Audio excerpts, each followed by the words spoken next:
Boa noite, minha gente. Boa noite, professor. Tudo bem? Tranquilo, tudo bem com vocês? O professor está meio combalido. Estou mal. Mal na semana inteira, ainda estou mal. Amanhã eu vou fazer um teste. Boa noite. Covid ou não? Acho que estou malzão. Garganta queimando. Vamos ver até onde a gente consegue levar aí. Tá bravo.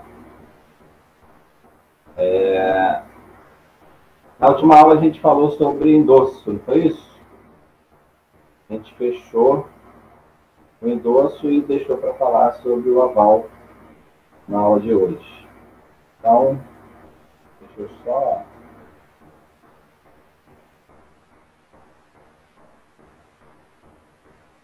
A azitromicina eu já estou tomando. O ivermectina eu comprei hoje, também vou passar a fazer uso a partir de amanhã. Mas amanhã eu vou fazer o teste.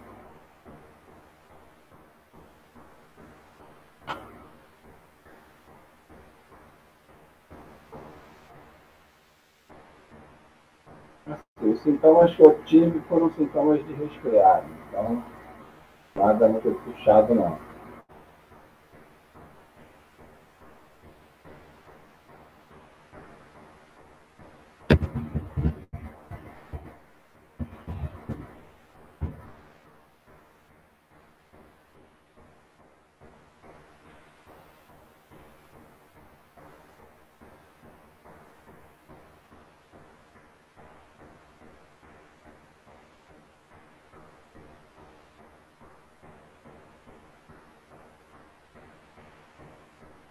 Hoje eu fui ao posto, tá?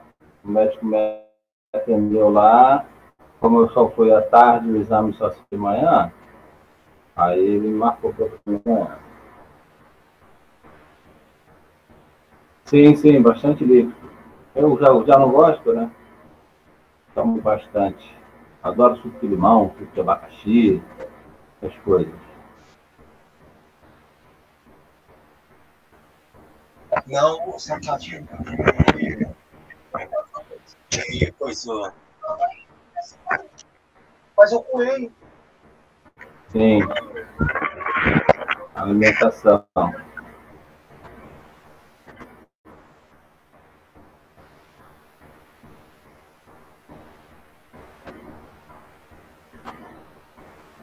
Vamos lá, vamos começar a falar do aval. Para quem não ainda teve a chance de pesquisar, né? O saque, o endosso, o aceite, o próprio aval, tudo isso está lá no anexo 1 da LUG, né? Da Lei Uniforme de Genebra. Aqui, ó, anexo 1 de Genebra. Vou dividir aqui com vocês.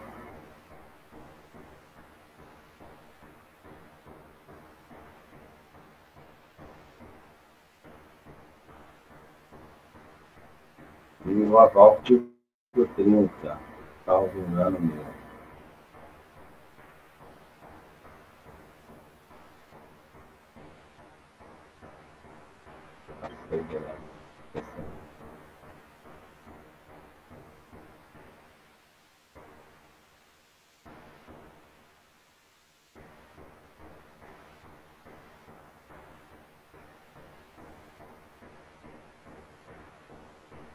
Tem um textozinho mais bonitinho, mas dá para a gente acompanhar. Aí lá. Do aval, artigo 30, mas vamos começar lá com o slide primeiro.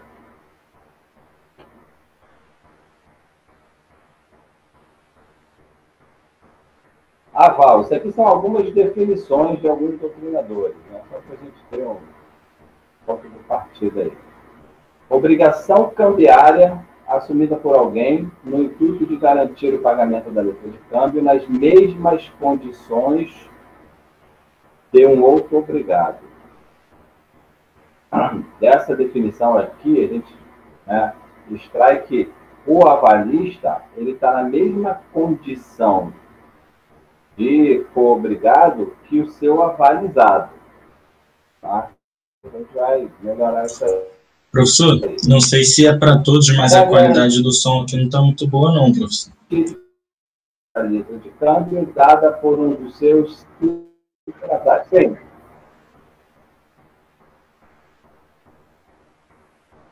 Ah, tá o quê? Tá mecanizado? Tá picotando? Tá travando mesmo, tá travando. Vamos auxiliar, deixa eu ver se eu consigo.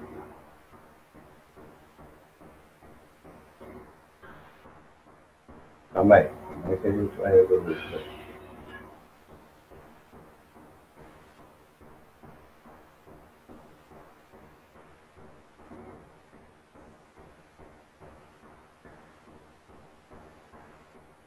Deixa só eu.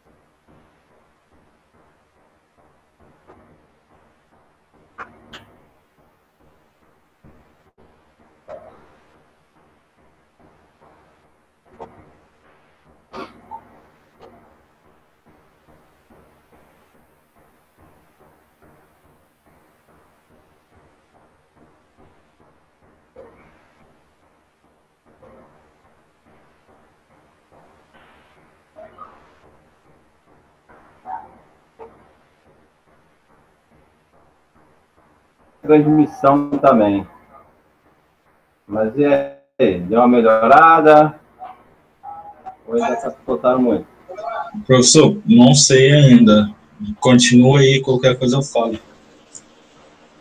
Tá legal. Então, vamos continuar aí, vocês vão me dando um feedback aí. Então, isso aqui são definições, né, de aval de alguns doutrinadores.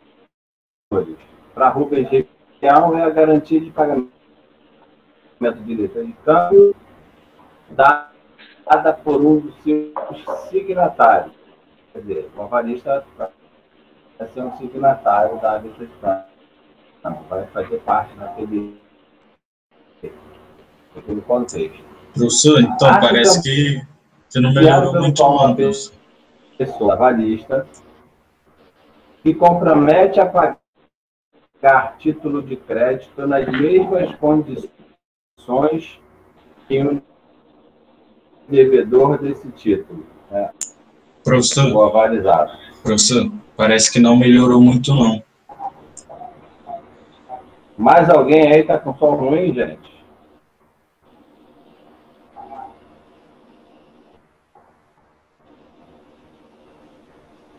Tando? Deixa eu tentar aqui outra coisa. Qual que eu vou tirar aqui?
Então, vamos lá.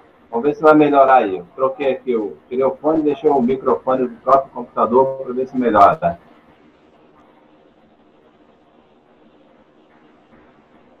Deixa eu compartilhar a tela aqui.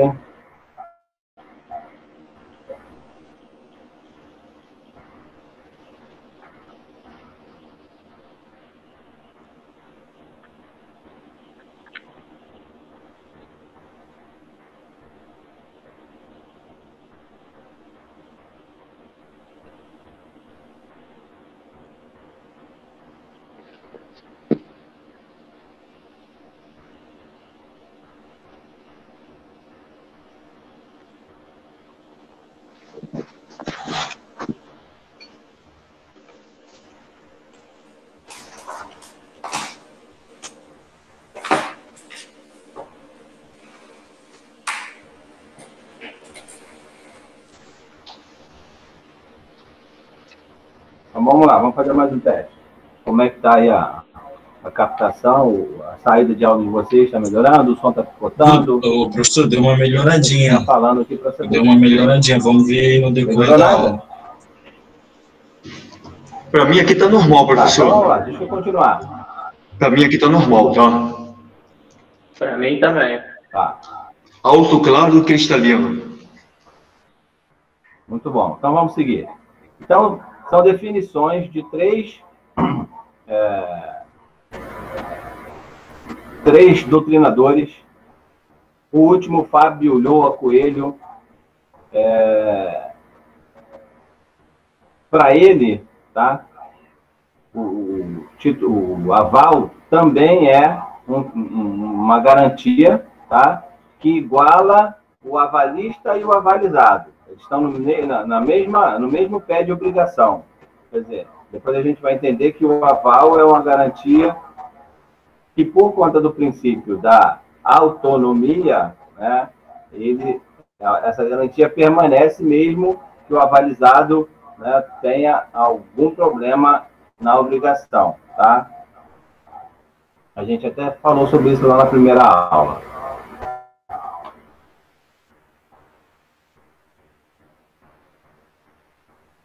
Vamos lá, ó. Avalista é a pessoa que firma o aval, né, que dá o aval. Avalizado é a pessoa a quem o aval é dado, né, presta o aval para alguém. Beneficiário da letra, né, o portador do título. Vênia marital ou vênia uxória, né, é a autorização, tá, do cônjuge para que o aval seja dado. Tá? Então, conceitos. Características do aval. Significa que o poder de se cobrar do avalista o cumprimento da obrigação, ainda que na sua origem esta seja nula, tá? Ou anulável. Então, a ideia é que a garantia dada pelo avalista, ela vai, né, por conta da autonomia dos atos cambiários, ela vai permanecer mesmo que o aval tenha sido dado, por exemplo, a um menor de 16 anos. O menor de 16 anos não pode estabelecer nenhuma obrigação civil, porque ele não tem capacidade, né? Ele é incapaz. Mas se porventura algum louco firmar uma obrigação com ele e ele trouxer um avalista para essa negociação, a gente sabe que dificilmente o credor vai conseguir cobrar do menor, né? Porque a obrigação é nula, tá? Mas ele vai conseguir cobrar do avalista, por conta da autonomia dos atos cambiários, e o avalista está no mesmo pé de igualdade que o seu avalizado. Tá? Até na cobrança do endosso que a gente viu, né? Quando o endossatário, vamos supor que seja um avalista do endossatário, o endossatário é garantidor da obrigação. O seu avalista vai estar na mesma linha, sucessória dos endossantes, naquela linha de cobrança que a gente faz de trás para frente. Então, quando alguém estiver cobrando, né, de um dos endossatários, de um dos endossantes, e esse endossante tiver um avalista, esse avalista vai estar no mesmo pé de igualdade que esse endossante. Tá? Artigo 32 da lei. Vamos dar uma olhadinha na lei. Artigo 32. O dador de aval, a pessoa que dá o aval, é responsável da mesma maneira que a pessoa por ele afiançada. Então, é isso que diz isso aqui. Tá? O avalista, ele pode ser cobrado da mesma maneira que o seu avalizado. Né?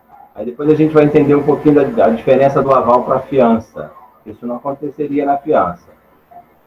Equivalência significa dizer que o avalista é devedor do título nas mesmas proporções e condições do avalizado. Lembra que eu falei que o aceite pode ser parcial? Né? Se eu sou avalista de um aceitante parcial, eu sou avalista na mesma condição que ele, na mesma proporção que ele. Então, se ele aceitou apenas 50% do valor daquele documento e eu sou o seu avalista, né, a minha obrigação ela está na mesma proporção da dele. Eu só vou garantir o meu aval, os 50% que ele aceitou. Tá? Então, as condições estabelecidas para o seu avalizado, né, elas vão também concorrer com o avalista. Tá? Também no artigo... A gente vai ver que esse anexo 2, ele não tem inciso, não é dividido como uma norma normal, que a gente está acostumado a ver. Mas também na segunda parte, diz que a sua obrigação mantém-se, mesmo no caso de obrigação, que não seja um vício de forma. Tá? Então, a obrigação ela se mantém, exceto no vício de forma. Tá? Se o dador de aval paga a letra, fica subrogado nos direitos emergentes da letra contra a pessoa a favor de quem foi dado o aval e contra os co-obrigados para com esta em virtude da letra. Daqui a pouco vamos ver isso na prática. Se eu, né, sou avalista e pago esta obrigação no lugar do meu avalizado, gera para mim o direito de regresso contra o meu avalizado. Né? Mas também, como eu estou na mesma condição, na mesma proporção do meu avalizado, gera para mim também o direito de cobrar dos co-obrigados que figuraram anteriormente a mim na letra de câmbio. Então, se eu sou o avalista do terceiro endossante, né, gera para mim o direito de regresso contra o meu avalizado e eu tenho o direito de cobrar do segundo endossante, do primeiro endossante, do devedor principal, do emissor, né, do sacador. Tá? Então, eu estou na mesma condição que o meu avalizado. Tá?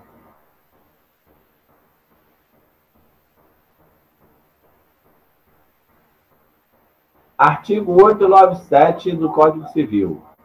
O pagamento de título de crédito que contém a obrigação de pagar soma determinada pode ser garantida por aval. O que aqui não está mostrando é que o parágrafo único do artigo 897, parágrafo único, ele veda o aval parcial. Tá? Se vocês quiserem pesquisar, pode pesquisar. Não é permitido aval parcial.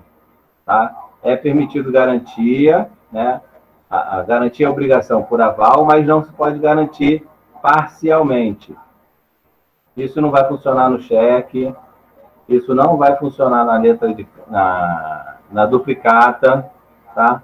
Mas se a gente for lá na lei, diz assim, ó, artigo 30.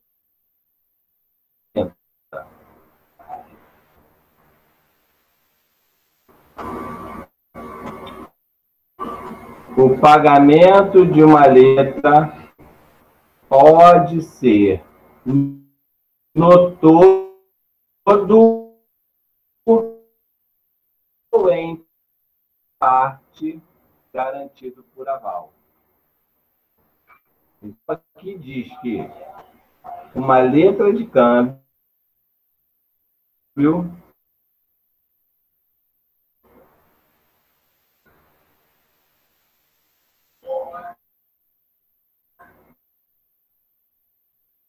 né,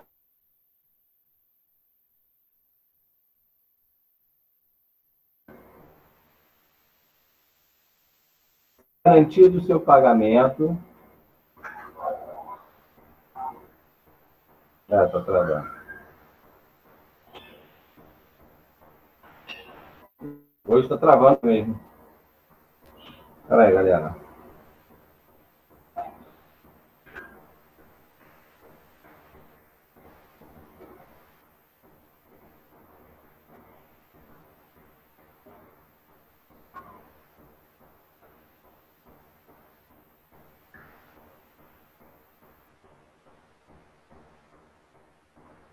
Vamos lá, vamos ver se vai melhorar aí.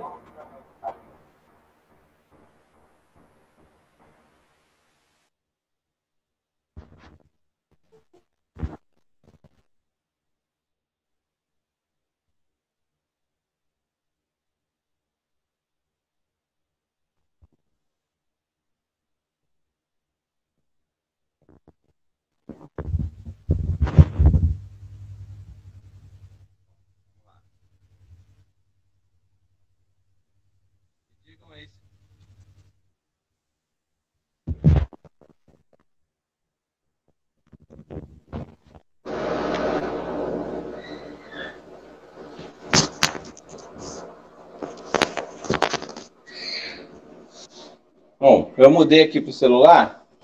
Vamos ver se vai melhorar aí. Tá travando muito meu computador. Engraçado que de manhã eu dei aula não travou, mas acho que é o número de participantes. Tá? Me deem aí um feedback aí para ver se melhorou. Para eu poder... Tá bem melhor? Tá. Então vamos continuar aqui pelo Tá bem melhor. celular e aí Tá bem vocês melhor. vão acompanhando aí. Eu só não vou conseguir agora, porque eu não salvei isso no... Mas mesmo assim eu vou tentar. Deixa eu só tentar fazer um negócio aqui.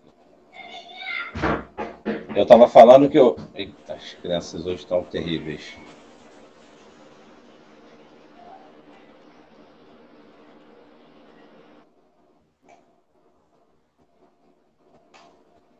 Vou tentar fazer um negócio aqui. Que eu acho que vai dar. Vai ficar bom.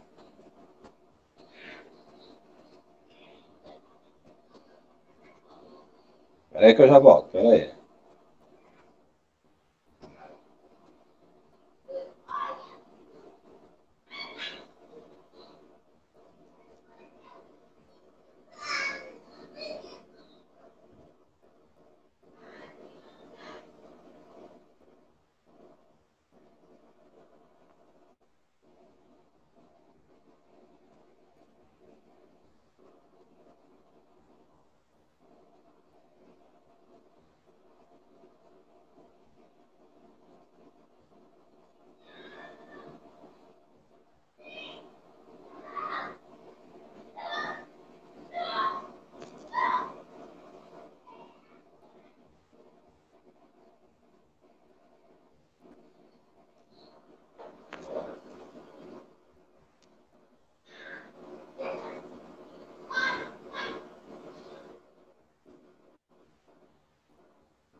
O que eu estava falando é o seguinte. O Código Civil, né, ele traz regras gerais. Ele traz regras gerais para os títulos de crédito, tá? Então, algumas normas a gente vai ter que acessar lá o Código Civil para poder entender. Em relação ao aval, o Código Civil proibiu, tá, o aval parcial. Só que o Código Civil é uma lei geral, né? E a gente sabe que no conflito de norma entre lei geral e lei específica, né, vale a lei específica. A lei uniforme de Genebra, apesar de ser específica, porque existe um decreto, né, ele é um tratado internacional ainda por cima. Então, vai valer a lei específica nesse caso. Em relação ao aval, Para a letra de câmbio e para a nota promissória, que são reguladas pelo artigo 57663, tá? Vale o aval parcial. Para os outros títulos, a gente tem que ver na norma, mas, tá? Quando essas normas não tratam do aval, a gente se socorre do Código Civil, e o Código Civil diz que é proibido. Não existe aval parcial, tá? Então, para a letra de câmbio e nota promissória, existe, porque a LUG permite, lá no artigo 30, o aval parcial. Para os outros títulos, não, porque o Código Civil veda, a não ser que a norma específica, tá, fale alguma coisa em relação ao aval parcial. E como é que eu vou ver se eu consigo voltar lá no... onde eu quero. Aqui.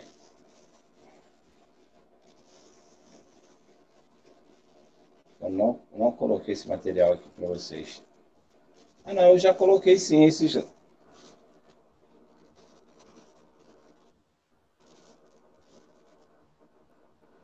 Esse slide do aval já está disponível lá para vocês, não está?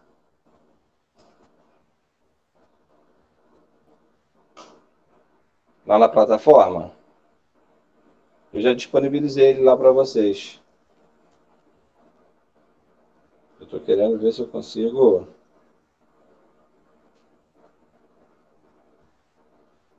abrir aqui no computador. Aqui.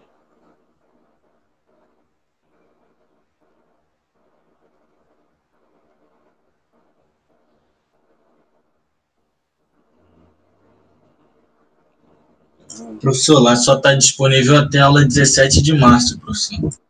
Eu não liberei para vocês, não? O tema endosso, não tem nada lá, não. Então eu fiz na turma da manhã, não fiz na turma da noite.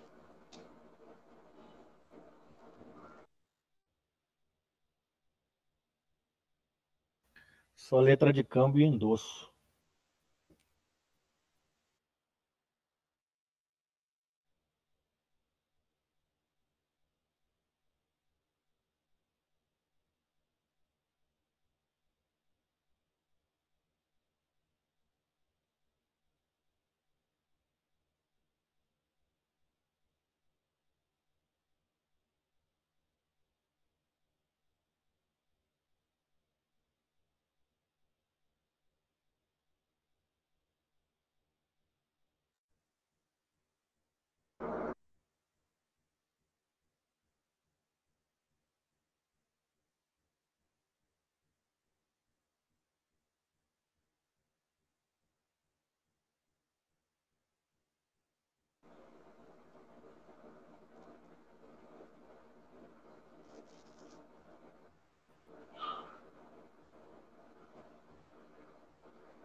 Vamos lá, vamos continuar. Vocês estão conseguindo me ouvir? Sim, tranquilo, professor. Apareceu aí o slide? Apareceu. Tá, então vamos lá. Eu pensei que dava para fazer duas coisas, mas não dava. O que eu quero fazer não dá. Então vamos lá. Aval parcial só é permitido na letra de câmbio e na nota promissória. Tá? Cheque, duplicata, outros títulos que nós vamos ver, conhecimento de depósito, warrant, Isso aí não tem como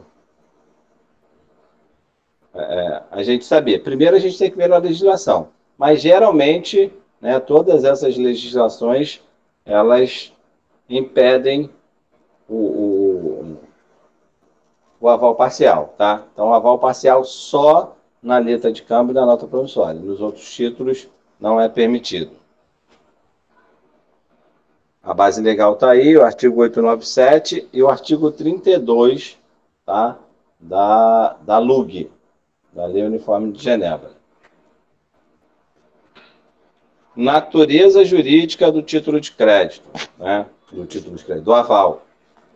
O aval é um instituto típico do direito cambiário e, como toda obrigação cambiária, é absolutamente autônoma de qualquer outra garantia, como, por exemplo, a fiança, que é uma garantia acessória da obrigação principal. Depois a gente vai estabelecer algumas diferenças entre fiança e aval. Mas só para a gente fechar aqui o capítulo do aval na LUG, o artigo 30 fala do pagamento, né? O pagamento de alíquota pode ser garantido no todo ou em parte, tá? Por um aval. Essa garantia é dada por um terceiro no mesmo ou mesmo por um signatário da letra. E o aval, né? Ele é escrito na própria letra. Como a gente falou do endosso, que o endosso é prestado, né, no verso do título, né? O endosso é prestado no verso do título. O aval é prestado no anverso do título, tá? O aval é prestado na frente do documento, né, onde a gente geralmente vê o texto, tá? O aval é prestado ali. O que eu fiz errado aqui? Tá, vamos lá. A simples assinatura de uma pessoa na frente do documento, ela vai ser entendida como um aval.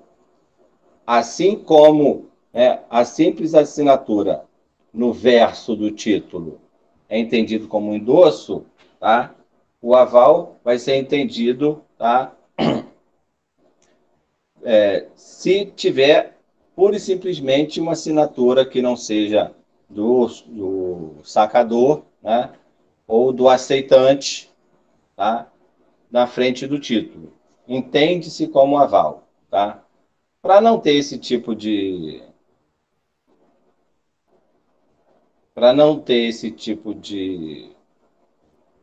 dubiedade, de dúvida, para não gerar dúvida para ninguém, tá? O que se faz? A gente coloca uma frase, uma inscrição, um texto para identificar aquela assinatura como se fosse um aval. Então a gente coloca lá, por aval a fulano de tal, tá? Até assina, né? Você está identificando até o seu avalizado. Por quê? Lembra da história do endosso em preto e endosso em branco? Né? Um endosso que não identifica o beneficiário é em branco, o endosso que identifica é em preto. O aval também vai na mesma linha. O aval que não identifica o seu avalizado é tido como aval em branco. O aval que identifica é aval em preto. A diferença é que o endosso, né, em branco deixa o título como se fosse ao portador. Isso não vai acontecer no aval, tá? O aval, onde não se identifica o beneficiário, e tem até base legal para isso, tá? Ele acho que é o STF, não sei se é o STF ou o STJ. Ele entende o aval como dado para o sacador.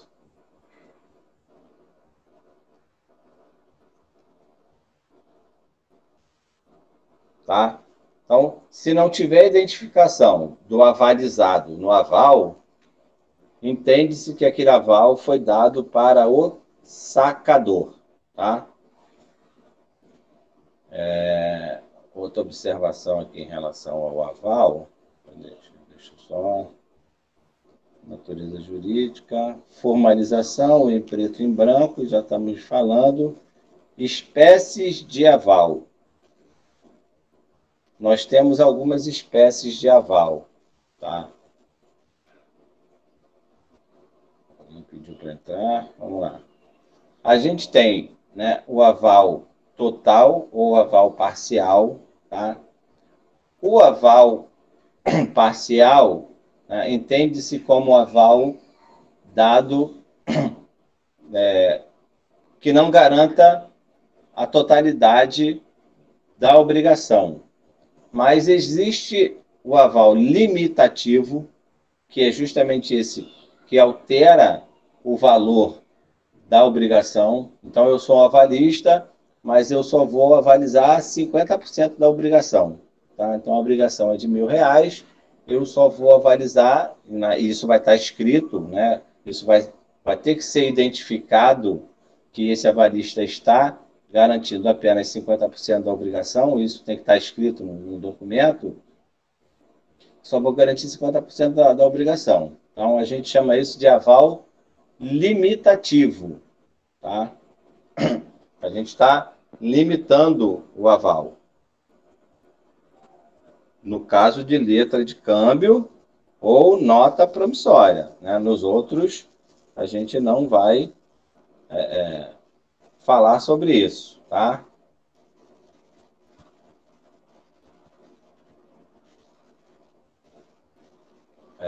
Cadê? Tem mais alguma coisa? Ah, tá. Eu quero falar do aval simultâneo e do aval sucessivo agora. Vamos falar do simultâneo primeiro, que é mais fácil, tá? Bom, eu entendo ser mais fácil. Não sei se para vocês isso vai acontecer. Simultaneidade ou simultaneamente. O que é uma coisa que aconteça simultaneamente, né? Ao mesmo tempo. Eu uso sempre o exemplo, a rapaziada vai entender melhor do que a mulherada, a não ser aquela mulherada que gosta de futebol, né? Quando uma partida de futebol, ou seja, qualquer esporte, tá? Ela está sendo transmitida ao vivo e várias emissoras, né, estão transmitindo simultaneamente aquele evento, né? Nós temos as emissoras simultâneas, né? Vamos usar aqui o exemplo das emissoras que a gente está acostumado a ter aí nos canais abertos. A Globo, a Record, o SBT, a Bandeirantes estão transmitindo uma partida de futebol, de tênis, de qualquer esporte que seja, simultaneamente, porque ela está acontecendo naquele momento e todas as emissoras estão com a sua programação voltada para aquele evento, né? Transmissão simultânea. Vamos levar isso para o aval. Aval simultâneo. Eu tenho uma obrigação e eu tenho mais de um avalista, tá? Avalizando a mesma obrigação. Então, eu tenho o avalista A, o avalista B, o avalista C, o avalista D. Os 4 são, simultaneamente, avalista daquela obrigação. Avalista de um avalizado só. Pode até ser mais de um avalizado, mas a obrigação é uma só, tá? Então, vamos deixar só um avalizado no exemplo aqui. Eu tenho lá A, B, C e D que estão avalizando simultaneamente a obrigação de D. Conseguiram entender isso aí? Pô, no computador fica muito mais fácil, que eu coloco o nome, a gente entende no quadro também, seria mais fácil. Então, aval simultâneo é aquele que vai acontecer, né, quando vários, né, mais de um avalista estiver garantindo a mesma obrigação. Tá? Eu acho que ficou alguma dúvida aí? Pode falar.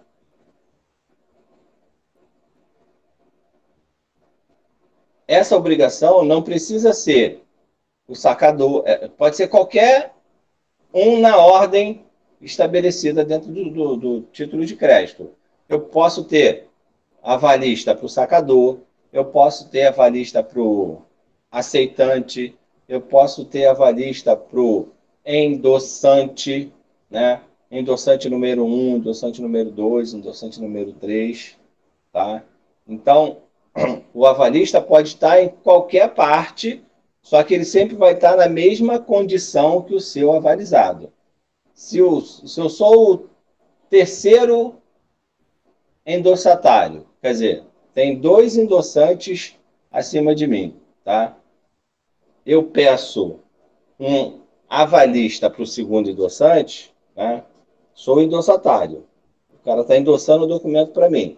Eu sei que, ao endossar, ele garante o pagamento, né? Nós já vimos isso. Quem endossa, garante o pagamento. Não satisfeito com isso, eu peço dele um avalista. Eu falo assim, ó, eu sei que você garante o pagamento a partir do momento que você endossar para mim. Mas eu quero uma garantia que você realmente vai pagar esse documento, essa obrigação. Eu quero um avalista. Me traz um avalista aqui para te avalizar, né? Aí vem lá o seu José e avaliza, né, aquela obrigação. Na hora que, né, esse endossatário, que é o dono do direito por enquanto ali, porque está com ele, foi em preto, o documento está na mão dele, for cobrar o documento do devedor principal e o devedor principal não pagar, ele, opa, vou lá, né, no cara que endossou para mim, que ele vai ter que pagar. A obrigação que ele tem, né, de pagar. Ele endossou um documento que já veio circulando, então esse endossatário, esse endossante, diz assim, ó, não tem dinheiro para te pagar agora. Falou, ó, tudo bem, então vou cobrar lá do seu avalista. Aí ele vai lá no avalista e o avalista tá pagando a obrigação, gera para esse avalista o direito de regresso quanto ao avalizado. Mas ele não tinha um avalista só, não, ele tinha 3. 3 avalistas, né? Avalistas simultâneos. 3 avalistas, né, avalizaram aquela obrigação, tá? Então, eu posso cobrar de qualquer um dos 3, né? Por quê? No aval simultâneo, tá, a obrigação dos avalistas, ela é solidária, tá? Eu posso cobrar de um, eu posso cobrar dos 3. Se um pagar, gera direito de regresso para ele cobrar dos outros, tá? Então, vem lá na mesma ideia da obrigação solidária. Então, avalistas simultâneos, eles são solidários na obrigação que eles avalizaram, tá?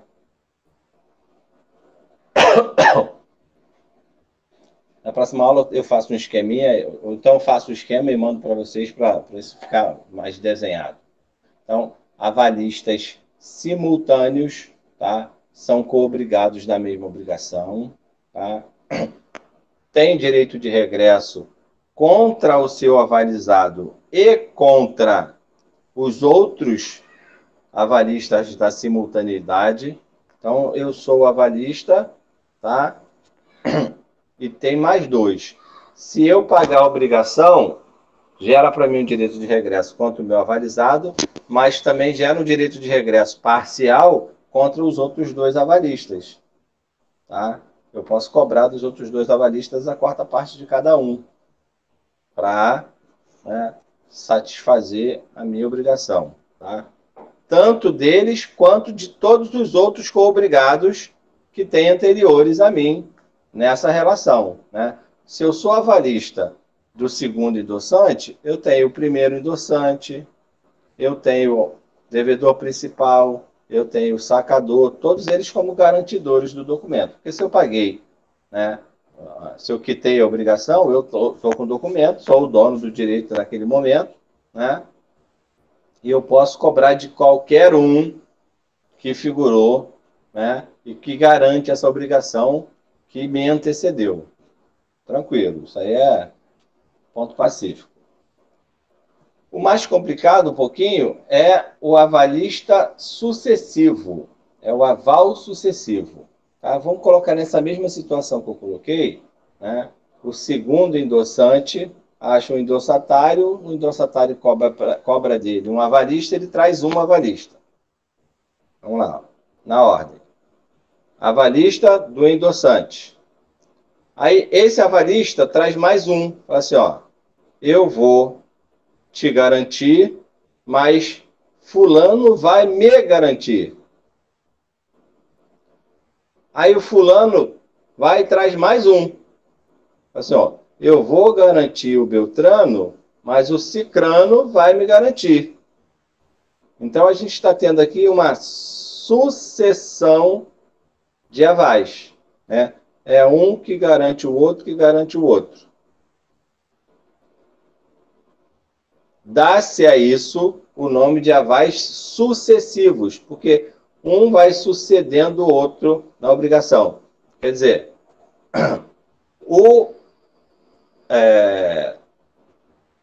endossatário, né, o possuidor daquele título, cobra do endossante. O endossante não tem como pagar, ele vai atrás do primeiro avalista. Se esse não pagar, ele tem um outro que garante ele, né? Ele vai atrás deste aqui. Se este não garantir, ele vai atrás do último. Só que tem que ser na ordem. Eu não posso pura e simplesmente daqui pular para cá, porque esse aqui não me garante, garante este, tá? Então, chama-se isso de avais sucessivos. É quando um garantidor, né, vai garantindo a obrigação do anterior. Não, isso não é comum de acontecer, tá? Isso é doutrinário. Lembra que eu falei? Muita coisa que a gente está vendo aqui não acontece no mundo real, tá? Não vai acontecer no mundo real. Aval sucessivo, né? O simultâneo, de repente, até pode acontecer, mas o sucessivo é muito difícil, né? Dificilmente um avalista vai trazer outro avalista para avalizar a sua obrigação, né? O máximo que vai acontecer é os dois juntos avalizarem a obrigação de um avalizado. Agora, o avalizado tem um avalista, o avalista tem outro avalista tem outro avalista. Isso aí, né, no mundo comum já é difícil, né? Eu não sou avalista de ninguém. Outro dia meu irmão me pegou lá, perguntou se eu podia ser avalista dele, eu falei, não. Avalizar alguém é muito complicado, porque as garantias que o avalista tem são praticamente nenhuma, né? Nem bem de família. Até bem de família o avalista perde, tá? Para garantir a obrigação. É muito complicado ser avalista. Fiador, né? O fiador já é menos complicado, por quê? A fiança é uma obrigação acessória. Para você cobrar um fiador, primeiro você tem que exaurir toda e qualquer possibilidade de você cobrar do devedor principal. Exaurindo tudo, aí sim você pode partir para o fiador. No avalista, não. No avalista você não precisa nem cobrar do devedor principal, você vai direto no avalista. Só, não fui nem lá saber se ele tinha dinheiro. Vim atrás de você porque eu sei que você tem. Né? Aí é muito complicado. Então, nunca eu vou ser avalista de ninguém. Tá? Então, avais simultâneos e avais sucessivos. Tá? Eu comecei a falar aqui da diferença entre fiança e aval. Né? Aval é uma obrigação autônoma, né? A fiança é uma obrigação acessória. Por conta da autonomia, o aval pode ser cobrado diretamente e o avalista ele fica na mesma condição de igualdade que o seu avalizado. Tá? Não vai existir aí, como existe na fiança, aquela história do benefício de ordem. Né?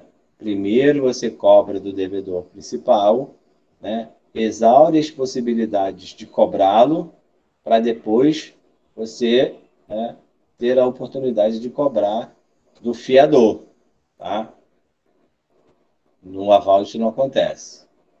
Por quê? Na fiança, o acessório segue o principal. Tá? Primeiro o principal, depois o acessório. No aval, não. O aval, por conta da autonomia, tá? Mesmo que a obrigação seja nula ou anulável, né? O aval vai persistir. Então, ao invés de você questionar se a obrigação, né, é nula ou anulável, você parte direto para cobrar do avarista. Esquece a discussão da obrigação. Tá? O aval, via de regra, encontra-se disciplinar nas obrigações comerciais e a fiança nas relações civil. Né? Outra diferença aí entre aval e fiança. Tem mais uma aqui. Na fiança existe a figura do benefício de ordem, tá? E no aval não.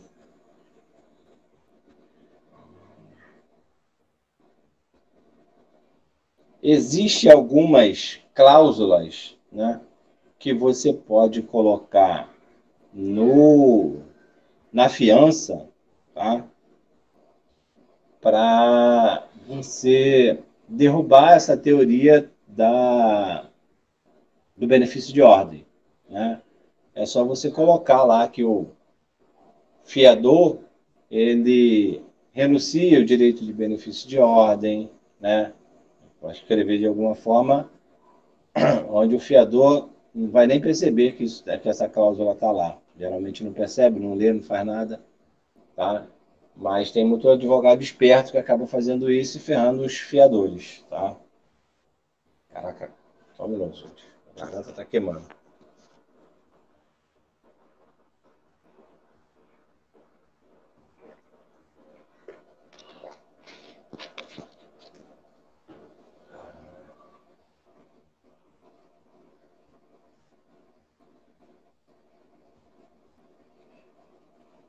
A fiança, né, outra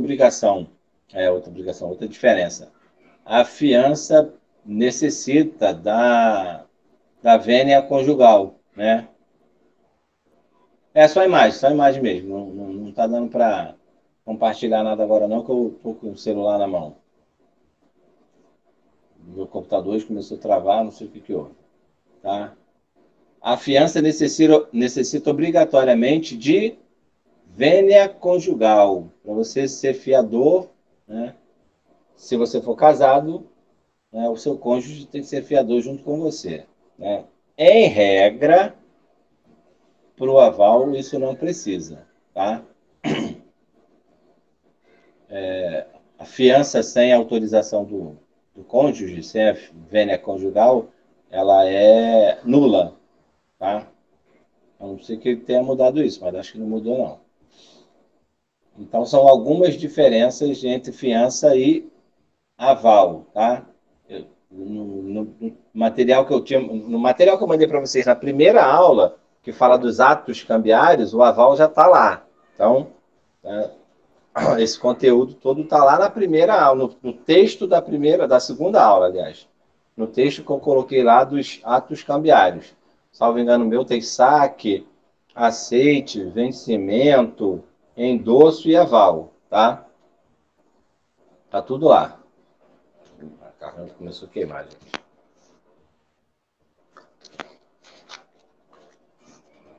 Deixa eu ver se ainda tem muita coisa aqui. Não. O aval é pequeno, né? Ele só tem 3 artigos na LUG, tá? Leiam a LUG, peguem a LUG para ler, o anexo 1 da LUG para ler, que vocês vão ver que esse material todo que a gente está falando aqui sobre endosso, sobre vencimento, vencimento na LUG está lá no artigo 33. Uma letra pode ser sacada à vista, certo termo da vista, certo termo da data, pagável no dia fixo. Tudo que a gente viu lá no vencimento. Tá tudo na LUG. Né? Do pagamento também.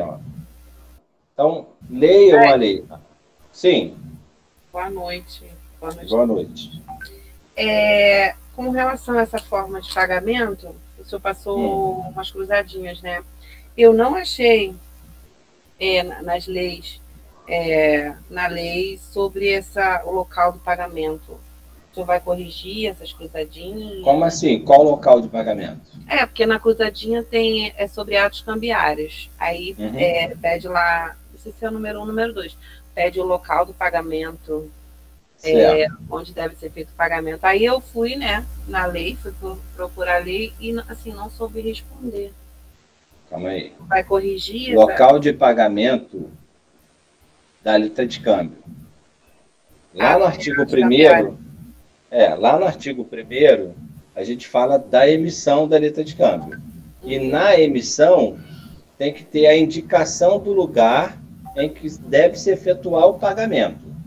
Então, eu até escrevi isso embaixo para não me perder, mas aí no quadrinho não cabe toda essa frase. Aí eu fiquei em dúvida da palavra para colocar, para completar o quadrinho. Por isso que eu estou perguntando se o senhor vai corrigir, só para a gente assimilar um pouco aquele trabalho. Então, na verdade, são 2. No trabalho que você está falando? Não é trabalho, atividade, 2 atividades que o senhor passou. Sim. Ah, tá. Entendi. Entendeu? Depois eu vou dar uma olhada lá.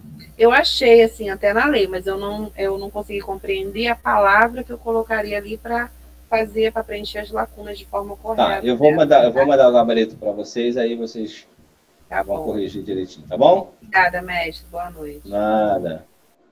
Agora eu entendi o que você está falando. Das palavras cruzadas, entendi. Demorou, mas eu entendi. Então, deem uma olhada na LUG, né? Deem uma olhada no material que eu mandei para vocês, que vocês vão amarrar isso tudo, tá? E qualquer dúvida, né? Coloca lá, isso aí, praça de pagamento. A palavra é praça, né? A palavra praça, ela aparece muito, sabe aonde? Na lei de cheque. Aqui, ele coloca como lugar de pagamento. A indicação do lugar, tá? Mas, geralmente, comumente, utiliza-se praça de pagamento, tá?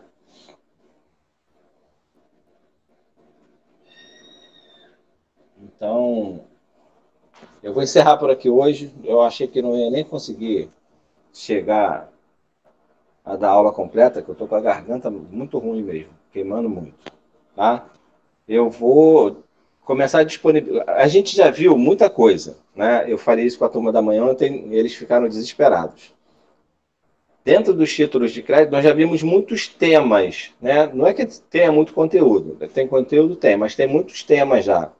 Então, só para a gente ter uma ideia, a gente já viu, né, do conceito, né, da teoria geral, a gente viu conceito, princípios, classificação, características, isso tudo da parte de teoria geral dos títulos de crédito. Aí a gente começou a ver os títulos de crédito em espécie. O primeiro é a letra de câmbio. Aí eu disse que dentro da letra de câmbio nós íamos ver os atos cambiários, porque a letra de câmbio, ela comporta todos os atos cambiários.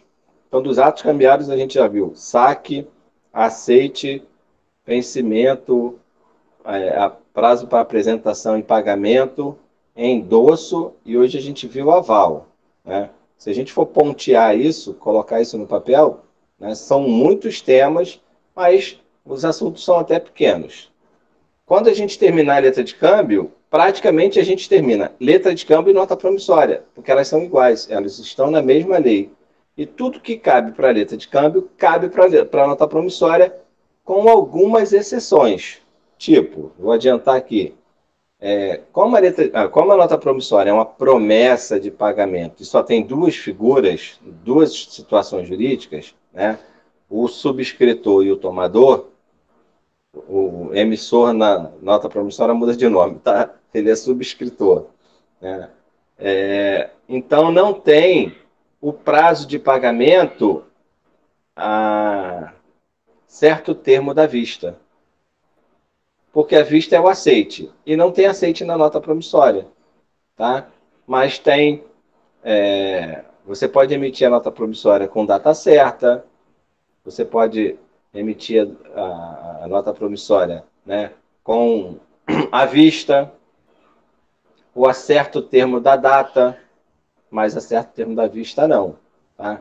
Mas o restante, endosso, aval, saque, tirando o aceite, que não cabe aceite lá, todos os outros atos cambiários também vão valer para a nota promissória.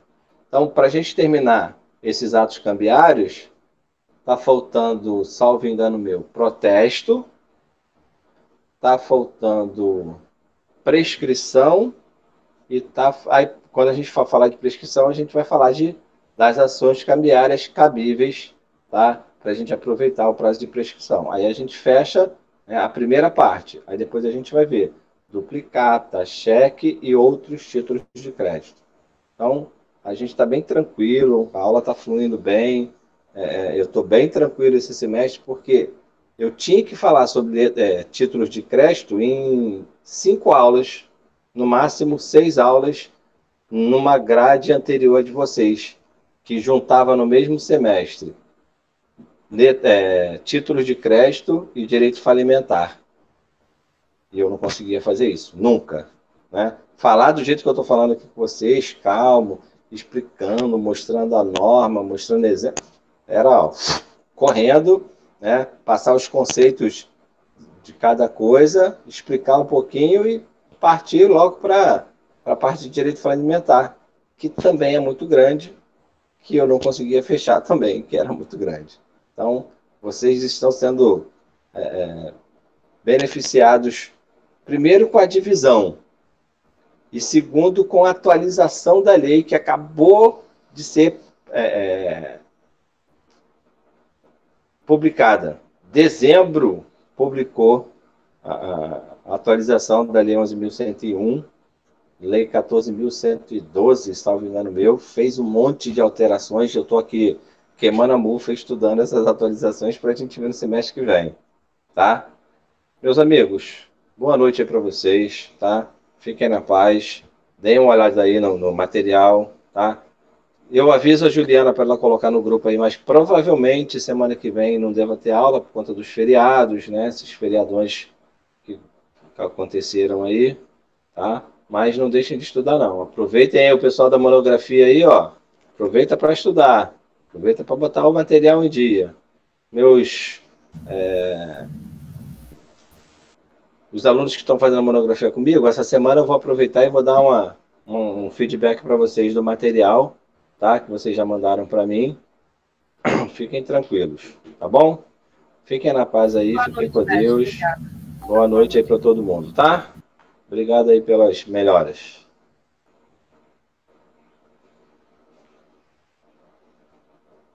Falou, brigadão aí.